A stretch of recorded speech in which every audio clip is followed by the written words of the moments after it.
Good morning and welcome to CSAS. I'm John Alterman. I'm the Senior Vice President, the Brzezinski Chair on Global Security and Geostrategy, and most importantly, the Director of the Middle East Program. It is my pleasure to welcome back the Algerian Foreign Minister, Ramtane Lamamra. He was here a little while ago, and as we were walking up the stairs, I said, well, I thought that before you came back, you would fix a lot of things, but his job's only gotten harder. It is good that he's there because I don't know of very many Middle Eastern government officials who have the depth and breadth of experience that he brings to this. He's been the Foreign Minister of Algeria since 2013. Prior to that, he was the African Union's Commissioner for Peace and Security from 2008 to 2013 during some of the time of the disturbances in Libya. Prior to taking up his position at the African Union, Mr. Lamamra served as the Secretary General of the Ministry of Foreign Affairs, represented Algeria as the ambassador to the United States, was the permanent representative to the United Nations, and before that was chairman of the Board of Governors of the International Atomic Energy Agency. So of all the things going on, all the things that keep us awake at night about the Middle East, he is one of the world's premier experts on all of them. And he also represents his country. He does so ably. He's here for the strategic dialogue, which he had yesterday with Secretary Kerry. He'll give some opening comments, and then we'll open up the floor to discussion. And I'm pleased to welcome back His Excellency Ramtane Lamamra. Thank you very much. Thank you. Thank you. Good morning, ladies and gentlemen, ambassadors, dear friends. Actually, when I was informed that I was invited to come back to this place, I was wondering whether I made so many promises last time back in September that you wanted me to be accountable for what has been done and what is left aside and what kind of support I was in need of so that I could deliver on some of those promises. Well, you are right to say that many things have been developing in the area from which I come.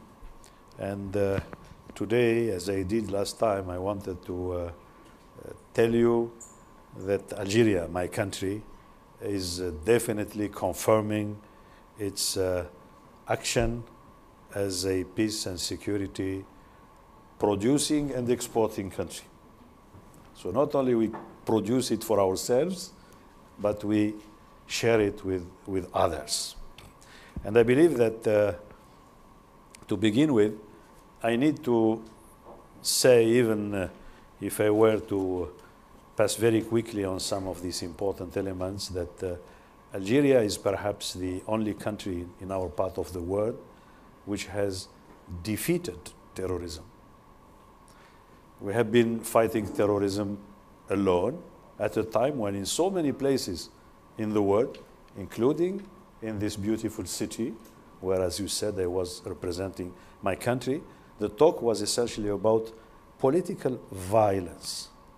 And I had so many times to protest that way of portraying the situation in my country. It was terrorism, but many people were comfortable with other options, and I think at that time, this kind of coverage, media coverage, did not help to clarify issues in so much as the potential danger of extremism and nihilistic project that the Islamicist movements were carrying represented to all of us. Anyway, the Algerian response to terrorism, and that explains why Algeria was successful, was a holistic one. It was composed, obviously, of military and security components, and I believe that Algeria has proven that it could, in a very short period of time, build a doctrine, equip armed forces and police security forces in such a way that it would coordinate very closely with the people, with the patriots. There are groups of volunteers in the fight against terrorism called patriots, and I believe that the people's contribution to the fight of terrorism was of paramount importance. I can mention women, leading demonstrations in the street of the country. I mentioned youth refusing to accept the nihilistic ideology of the terrorist groups, but I can also mention the role that the government, local communities have been actively playing to address the root causes of some of the frustrations, some of the hard feelings that would lead or encourage marginalized youth to resort to violence as a way for them to reject the difficult conditions under which some of them were living. At the same time, there was a political component to this global response of Algeria to terrorism, and it has been symbolized by a number of laws which were passed in the country. There was a law called Rahma, that is some sort of a pardon, nation's pardon to the people who were taking weapons against the country, then followed by the very forward-looking and all-encompassing policies adopted by President Bouteflika. That was a law on civil concord, followed by a national reconciliation law and code. And I believe that this has helped tremendously to win over terrorism and to isolate the pockets of die-hard elements within the groups. And those are the ones who eventually, under a heavy pressure from the security forces, had to go outside of the country and to play a leading role in groups such as Akim and perhaps to a much smaller extent some of the groups in the Middle East. Algeria at the same time has been instrumental in encouraging a regional and global counter-terrorism strategy. We have been able to sensitize the entire world to the dangers of terrorism, and we have been able to build with our fellow African countries, with the Arab countries, also a number of instruments, legal instruments, but also putting in place institutions such as the African Center in Algiers, which follows very closely terrorism throughout the continent. And obviously, Algeria was one of the founding members of the Global Forum Against Terrorism, in which we work very actively with the US and other countries. So the Algeria's counterterrorism strategy had a very deep and positive impact on a number of areas. First, you can see, looking through the papers and the statistics which are being released, that Algeria has at least a very small number of its citizens enrolled within Daesh. Compared with our neighboring countries, which are smaller in size or in the population, Algeria has only few dozens. And I believe that this is because of the ordeal that the Algerians have been through, and I think they have been immune, in a way, to this suicidal adventure outside of the national borders.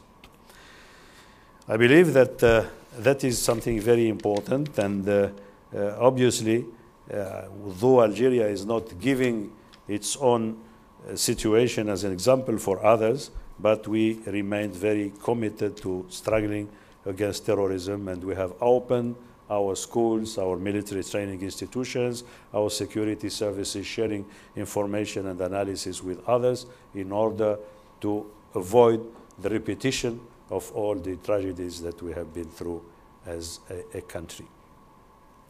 And quite naturally, as I said, as a country which produces peace and security for itself and exports it and shares it with others, we have been focusing on the Sahel-Sahara region, because we believe that the security in the northern African region, especially as far as Algeria is concerned, Algeria, which is a deeply Sahelian country when you look at the borders that Algeria shares with Mali and Niger, Algeria is directly involved in the Sahel dynamics.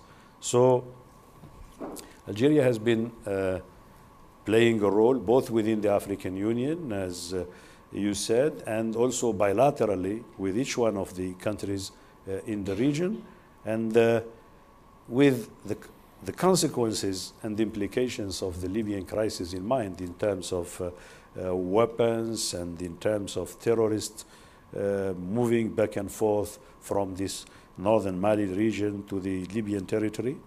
I think Algeria has been in a position to not only assist the governments in strengthening their own security institutions to take responsibility for themselves within their borders in fighting terrorism, but Algeria also has explained and convinced, I think, a number of governments that addressing some of the legitimate concerns of the people in those regions would help tremendously in isolating terrorist groups while restoring peace, stability, and security for the benefit of a normal life to the people in those countries.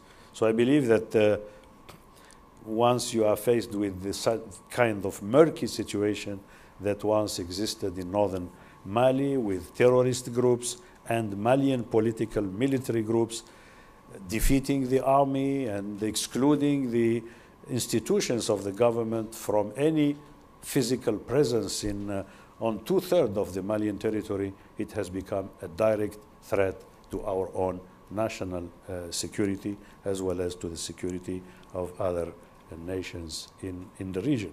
So Algeria has worked very discreetly and I believe efficiently in offering a way out through negotiated settlement that would address some of the legitimate grievances and claims of the population in the northern part of Mali, while at the same time distancing themselves from the terrorist groups and make it easier for the international community to mobilize in order to fight and defeat terrorism. Let me say here that what we have put in place in terms of negotiation process for northern Mali was a quite creative and efficient mechanism.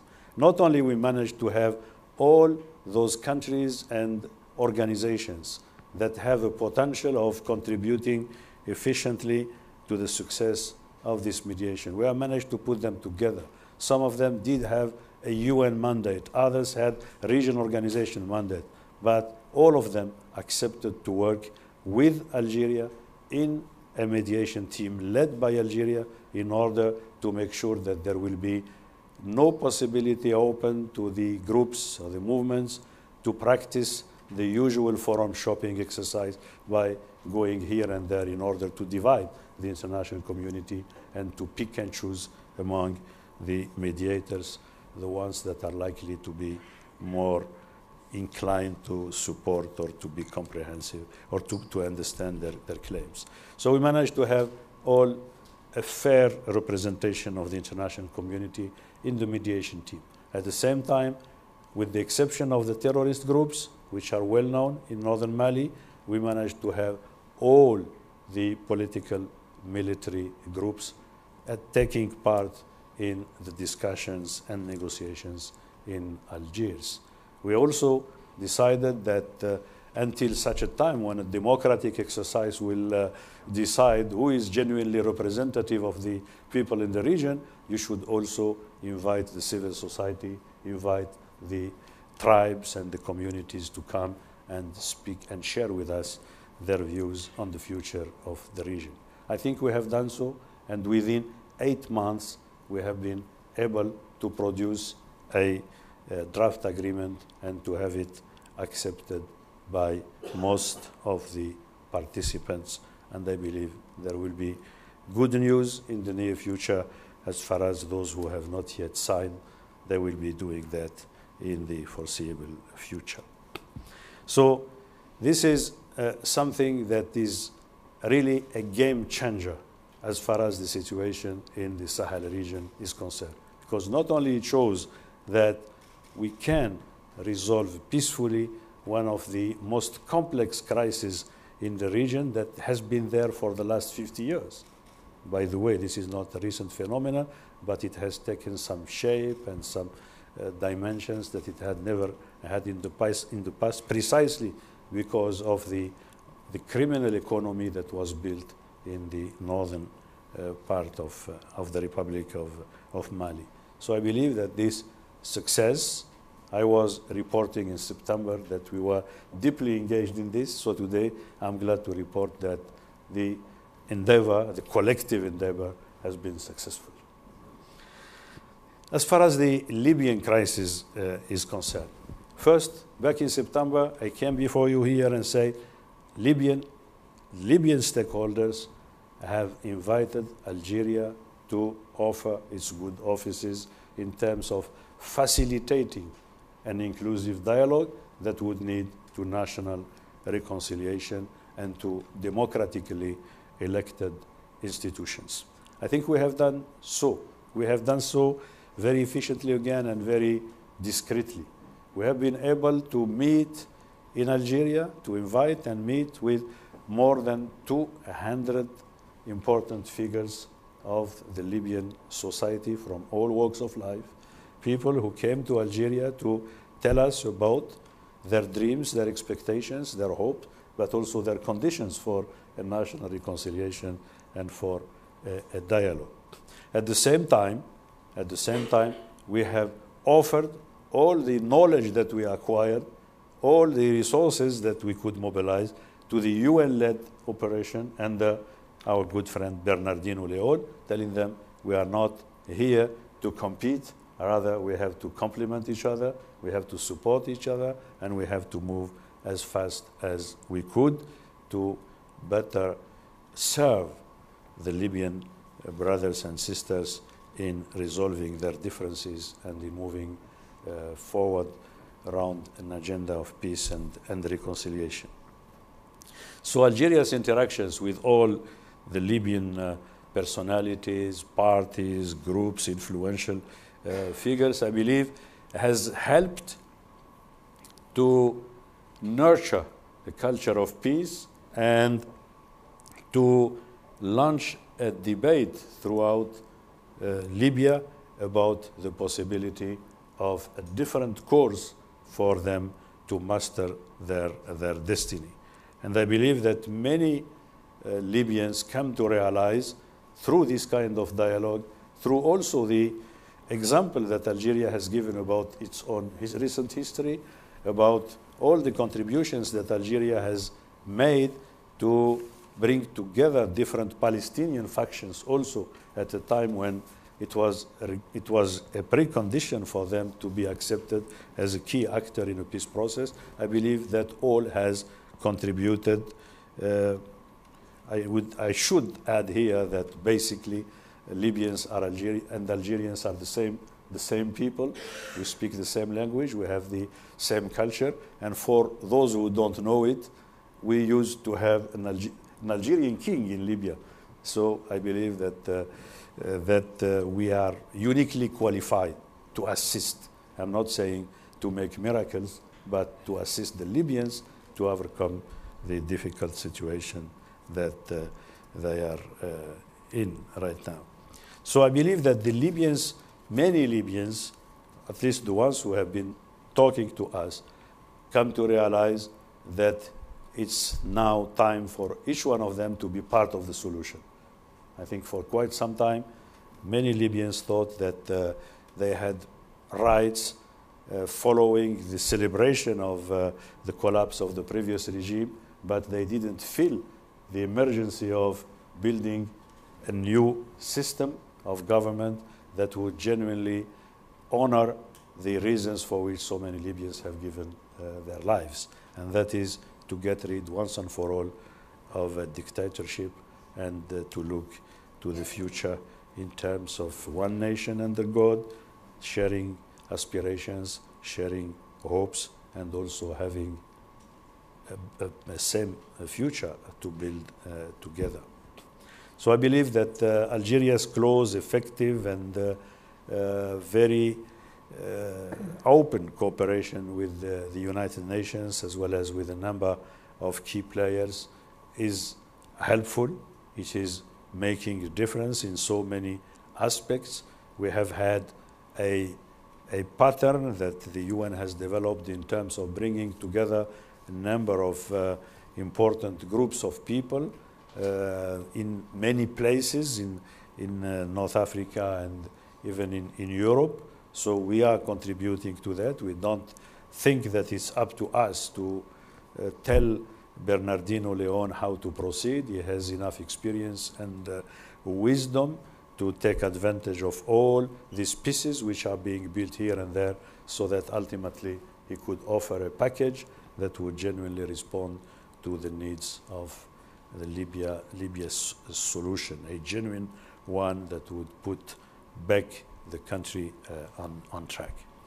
Algeria's guiding principles in peacemaking, I believe that you have all heard that we strongly believe that there can be no military solutions in this kind of situations, and on top of that, more importantly perhaps, no foreign military intervention. We believe that it's a factor that is complicating the issues and not helping to clarify and to make it easier for the people to sit together and to reach acceptable solutions to their differences. We believe that peaceful settlement of all disputes should be pursued as the only way forward under all these circumstances. We believe also that there is a need to address comprehensively the root causes of crises and conflicts. The inclusiveness, obviously, you don't need to select with whom you talk, as long as the people belong to the same country. Clearly, this excludes terrorist groups who themselves, I think, who exclude themselves by virtue of not believing in any civilized way of resolving problems. And we believe also that as much as possible, we need to work as a team. We need unified effort, harmonized efforts at mediating situations, conflictual situations, within a coordinated strategy, mediation strategy. And we think that regional organizations, international organizations, by regional I mean, first of all and first and foremost in the case of Libya, the immediate neighboring countries, which have established a grouping, then of course with the support of the Arab League and the African Union, and obviously the UN having an overall mandate is leading the entire effort. So teamwork, mediation teams, this is key for a successful work and outcome. This is what made Algeria, as you know, built a well-established tradition in peacemaking. I think the recently concluded Lausanne Framework Agreement in the case of the nuclear program of Iran is a reminder of the tremendous effort developed by Algeria long ago, when we had to undertake a similar effort in order to gain the release of the 52 American diplomats held hostage in the US Embassy in Tehran. They were held hostage for not less than 444 days.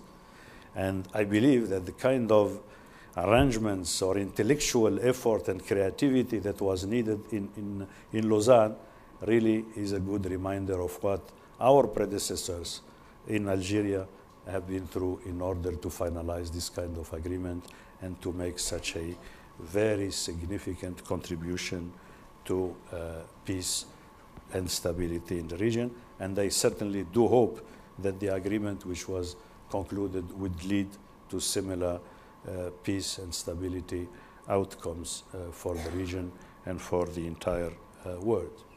Similarly, I need to remind you perhaps that the two-state solution in the Middle East that many people are talking about and taking it for granted, though unfortunately it is not yet being implemented, it was also born in Algiers when on the 15th of November 1988, at a special meeting of the National Palestinian Congress, the late President Yasser Arafat accepted resolution 242 of the UN Security Council and announced the establishment of the Palestinian state, which was immediately recognized, fully recognized by Algeria. Since then, the whole UN doctrine and the whole world diplomacy, as far as the search for peace in the Middle East is concerned, were intimately linked to this major breakthrough which Arafat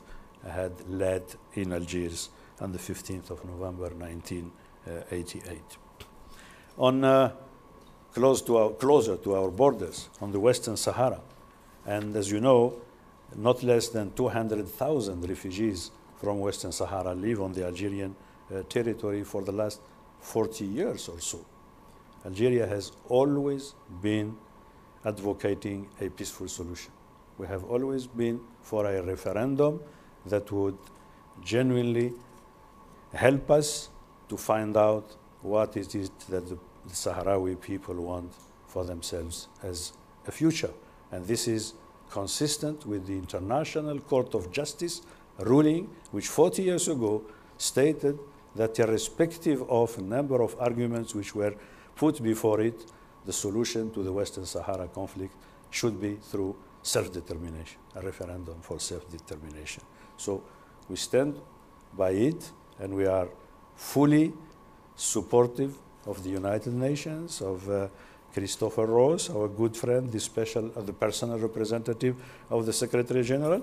We believe at the same time that the international community has to realize that time has come to handle the Western Sahara issue in a more proactive way, because the kind of business as usual approach that has been taken in dealing with this issue has had a very negative impact, not only on the fate of the people themselves, their human rights being violated, being refugees outside their territory, but also as far as the region is concerned. There is no regional integration moving forward, and the overall climate in the region is not what some very objective factors should have made it to be.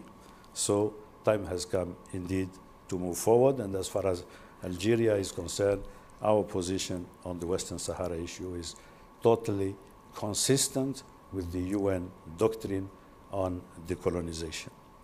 Other contributions by Algeria: very soon in New York, the 9th session of the Non-Proliferation of Nuclear Weapons conference will take place. It will be chaired by an Algerian young lady, Ambassador Taous Farouki, who is one of our most distinguished diplomats, and I believe that this shows how Algeria exporting peace, stability in its region, also Algeria contributing to the global peace and security. Climate change, here again, major issue for our lives, major issue for this particular year, as we are preparing for a major summit to take place in December in Paris. Two very instrumental, very important diplomats are in charge of the negotiating process. Ambassador Daniel Reif-Schneider from the US and Ambassador Ahmed Joglaf from Algeria.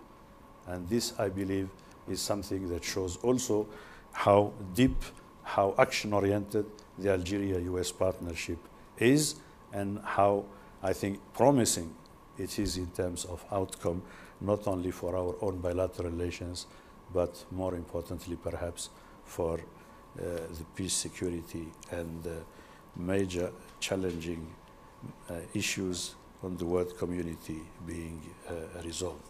So with that, I think time has come for me to stop and to give the floor to the participants if they believe that there are issues on which I should be responding to questions. Thank you.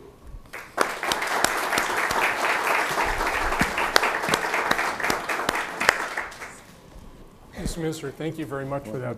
If you'd like to sit, you've done enough work. Okay. But we're still gonna ask you questions, if we may. Thank you for that very Thank you. Thoughtful and broad-ranging discussion. I'd like to open it up to questions, and I'd like to ask everybody to identify yourself, to only ask one question until we've had a chance to go around. And to do me a favor, my pet peeve is people who make statements, and their question is, so what do you think of my statement? So if you could actually ask the minister, he's a wise man, if we could ask him genuine questions, I would be grateful. Let me try to model that by starting off. I'm John Alterman. I run the Middle East program here, and the U.S.-Algerian relationship has become much more of a partnership, as I think you described, partly due to your work and the work of Joan and others. And in the spirit, not of coming to somebody's capital and telling them how to do their job, but in the spirit of a partner. As you look at American foreign policy, whenever I travel in the Arab world, I hear complaint after complaint after complaint, often from your colleagues as ministers, about what the U.S. should be doing, what the U.S. shouldn't be doing. As a friend, what would you advise the U.S. to put more emphasis on than it currently does? And what do you think the U.S. is focusing too much on that's distracting it from its important priorities? That's not an easy one, and certainly discussions of that nature between friends require some degree of discretion and confidentiality. So I think I'm privileged to enjoy a good personal relation with Secretary Kerry and with a number of key officials in the administration.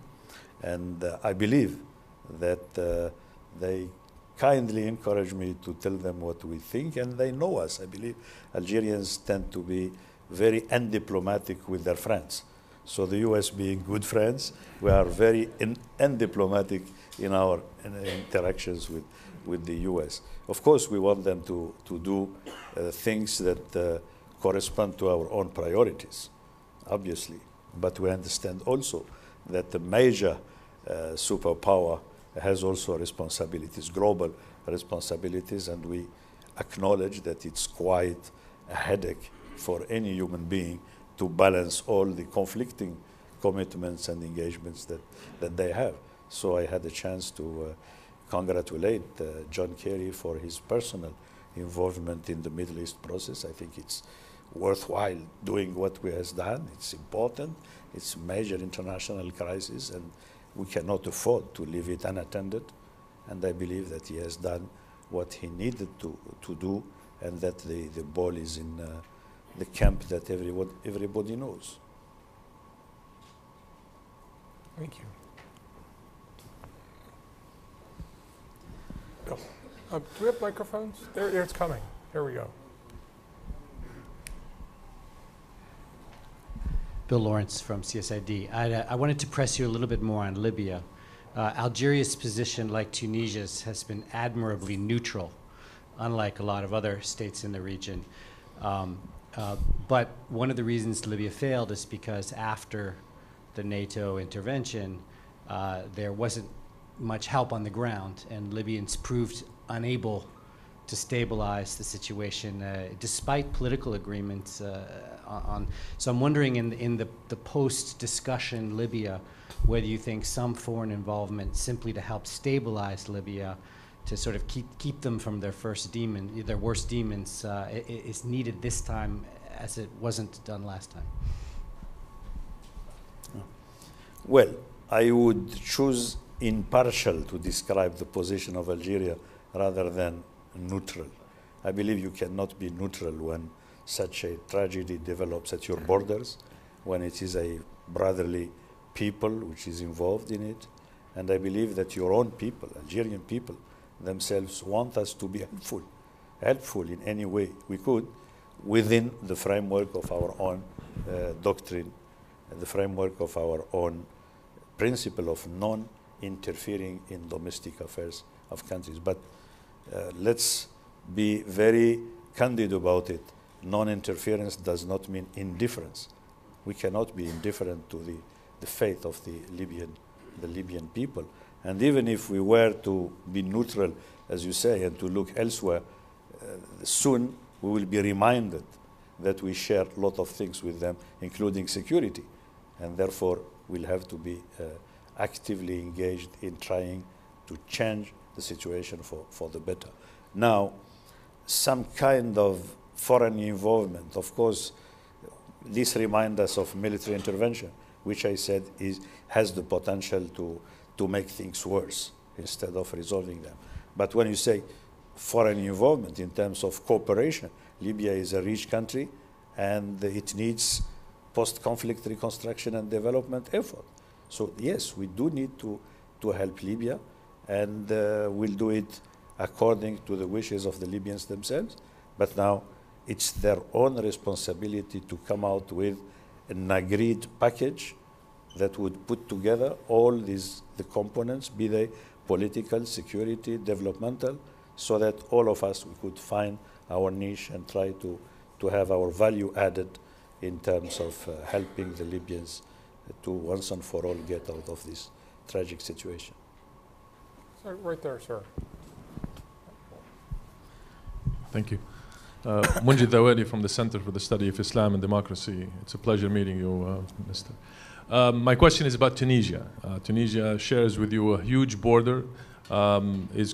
So I would like to hear your impression about what is happening in Tunisia, and especially what can Algeria do, whether in terms of advice or security, or even advice on the political arena of how to deal with balancing the needs of respecting human rights and advancing democracy, and also addressing the security situation that's very serious right now in Tunisia. Well, here again, I think the key word is non-interference in domestic affairs, but non-indifference at the same time. So Algeria has been very instrumental, I believe, in helping Tunisia to succeed in leading a peaceful and inclusive transition. Both the current president, His Excellency Mr. Baji Qaid Sabsi, and the key player, Sheikh Rashid Ghannouchi, used to travel frequently to Algiers during the interim period to sit with President Bouteflika and to seek his advice about the situation. And I believe that they do so not in terms of two neighboring countries consulting through diplomatic channels or through the ministers of foreign affairs, but as friends who have been fighting together for the independence of our region, fighting together to give some better prospects of life for the people of the North African region, the Maghreb region. So the role of Algeria has been key, I believe, in helping, in assisting. And then security-wise, Algeria shares everything with Tunisia except boots on the ground. Except this, Algeria contributes by all means to strengthening or to the implementation of our joint strategy for border security, as well as exchange of intelligence, exchange of information, training, equipment, whatever, you name it. So it's not, and by doing so, I think it's our duty to do so, but it's also a way to protect ourselves, to protect the region, and to assist in defeating terrorism. Now, the Tunisian experience is a very important one. I think the way the transition was successfully completed is very exemplary, and I believe that it opens very bright horizons for the sisterly Tunisia. And we do need in the current situation in the Arab and Muslim world, we need some success stories, and Tunisia is definitely one, and we are happy that we have it at our doors. Thank you.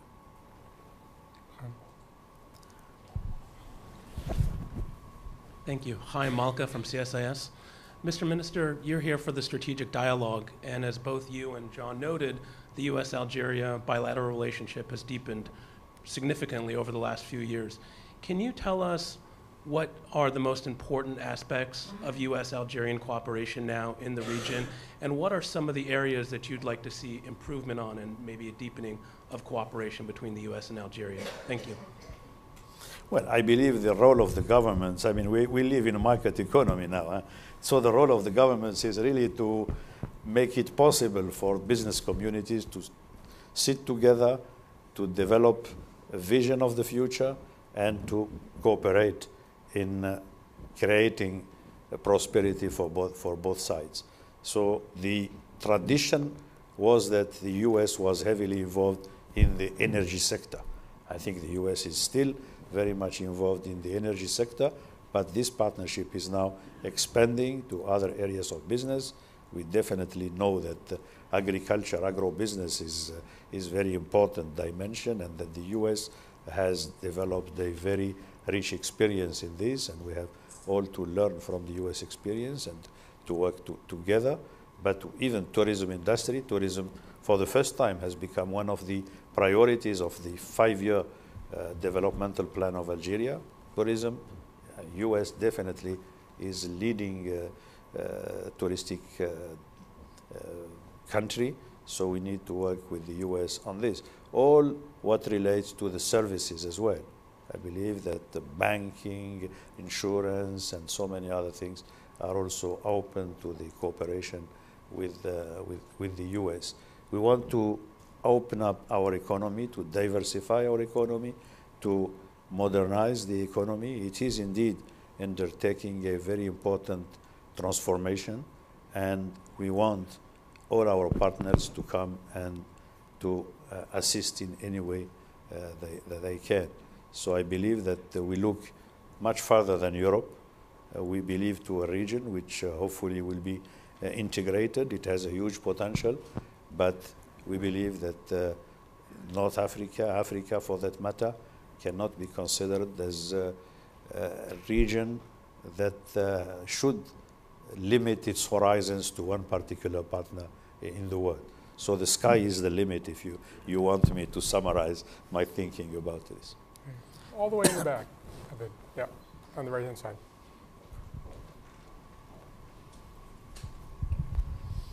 Thank you very much.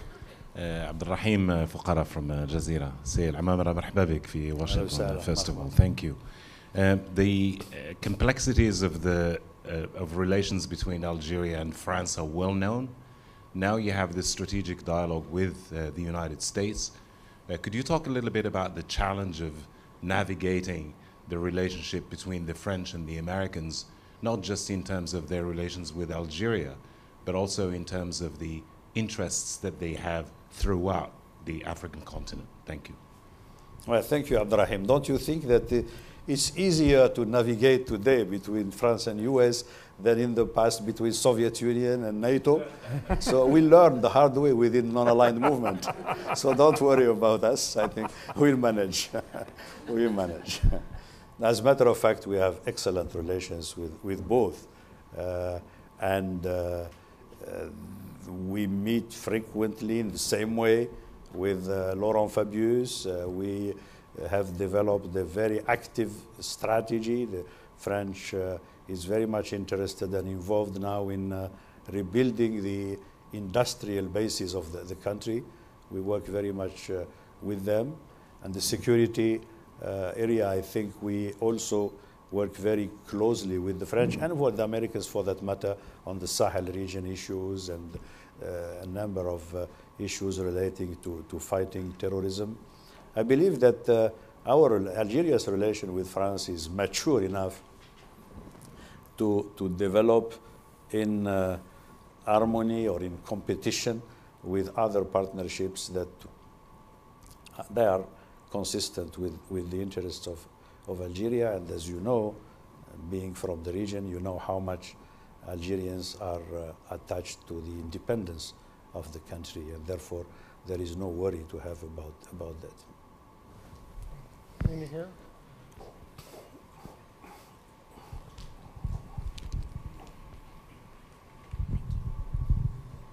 Thank you, Mr. Minister. It's a pleasure to have you here again. My name is Marisa Lino, and I work for Northrop Grumman. My understanding is that the accord with Iran that the P5+1 has arrived at, the version that was published, it's a framework for an agreement. The version that was published in the US and the version that was published in Farsi have some significant differences. Mostly, as I understand it, I'm not a Farsi speaker, leaving out some of the details that are in the English version in Farsi. My question, based not only on your current position, but also your experience at IAEA, how difficult do you see the path forward to a final agreement that will have to be identical in both versions? What are the obstacles ahead for a workable, enforceable agreement with, final agreement with Iran? Thank you. You see, usually negotiators say that the devil is in the details. So obviously, not being a negotiator myself, I would not venture to discuss the nitty-gritty of the situation. But it's always the same way. You look at the glass and either you see it half full or half empty. For us, what happened is really a very significant way forward. We applaud all the negotiators who have done a magnificent work. We think that this is exemplary. You need to resolve peacefully all these very complex and difficult issues. I was telling you that my colleague, Ambassador Farouqi, will be chairing the NPT review conference. We certainly hope that this agreement, framework agreement, of course, a lot of work will have to be done so that by the end of June an agreement can be signed. But we hope that at the conference in New York, a few weeks from now, this agreement will give an impetus to the effort of the international community aiming at reaching some kind of processes, active processes for nuclear disarmament based on what has been already done. Some also active endeavors in terms of strengthening non-proliferation of nuclear weapons and give more room to the peaceful uses of nuclear energy for development. So I think the world community is now incapacitated to look at the future with a renewed vision that yet it is possible in these very difficult situations to reach agreements that would preserve the basic objective of countering proliferation, making sure that there will be no proliferation of nuclear weapons or indeed as no proliferation of all weapons of mass destruction. We certainly hope also that this will help to launch very seriously our effort aiming at making of the Middle East a nuclear weapon-free zone. So let's hope that many possibilities would be linked to the successful outcomes of the Lausanne negotiation. All the way in the back, Stanley Roth. Stanley Roth, the Boeing Company. In your remarks, Mr. Minister, you gave great emphasis to Algeria's role in counterterrorism, anti-terrorism, and you gave equal emphasis to non-interference, particularly not supporting military intervention. Isn't there ultimately a tension between these two positions? Couldn't you make the case that the bad guys are intervening militarily in supporting the terrorism, and in places, whether it's Yemen or in the battle against ISIS, that there is a need for a military component and that your country could make a contribution to it as part of its overall commitment to the counterterrorism campaign globally? Well, as I said, we do have our doctrine and we stick to it. At the same time, fighting terrorism implies a number of actions that need to be simultaneously taken. So the military component, as important as it is taken care of one way or the other. And we believe that our qualitative contribution is in different nature. For instance, promoting de-radicalization. We do have our own experience, and in terms of preventive measure, at large scale preventive measure, developing a worldwide program on de-radicalization and having genuinely committed clerics, intellectuals to work indeed in a very coordinated manner on de-radicalization, to us is a contribution of very significant scope and and outcomes. So I believe that we are one international community, and there can be some division of labor. The good thing remains that I think there is a very strong consensus of the international community on what needs to be done to defeat terrorism. There are some areas that need also to be further developed. We are fearful that Islamophobia throughout the world helps extremism instead of containing it. So therefore, we would call on our partners in the north to help us on this particular one. I believe it's extremely important that within the dialogue between civilizations, religions, cultures, that we succeed to develop an approach that would be fully respectful of the beliefs, the faiths of everybody. Back there. Yes, ma'am. Nope. Right, the woman right there. There you go. Hi, Amanda Cadlick-Rand. I was wondering if you could. A little closer. I'm sorry. If you could speak about.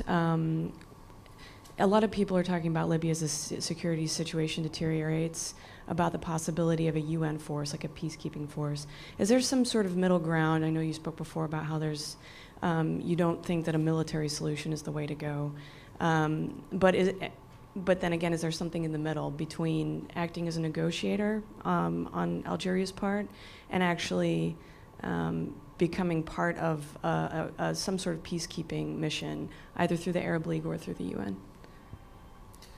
Well, again, what relates to the reform of the defense and security sector in Libya and some sort of international involvement in rebuilding the national armed forces and security forces of Libya as a key component of a package would necessarily be there and would necessarily call for a broad international cooperation and assistance. Our point is that these things should be integrated in this overall vision of the solution, the political package for Libya.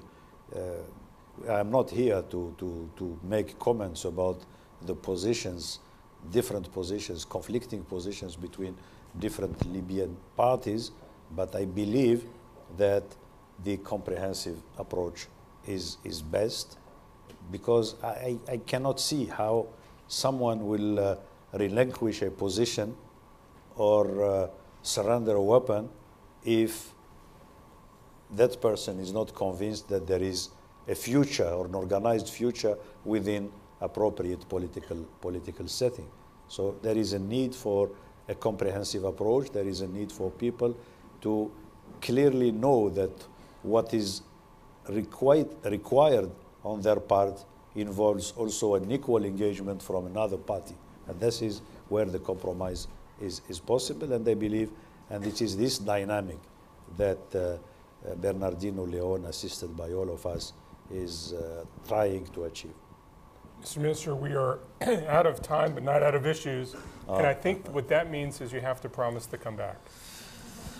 Mr. Ambassador, Madam Ambassador, do you want me to come back? Good. The American government has spoken. Thank you very much for coming. Thank you very much to the Minister for his talk. We look forward to seeing you all again. Thank you.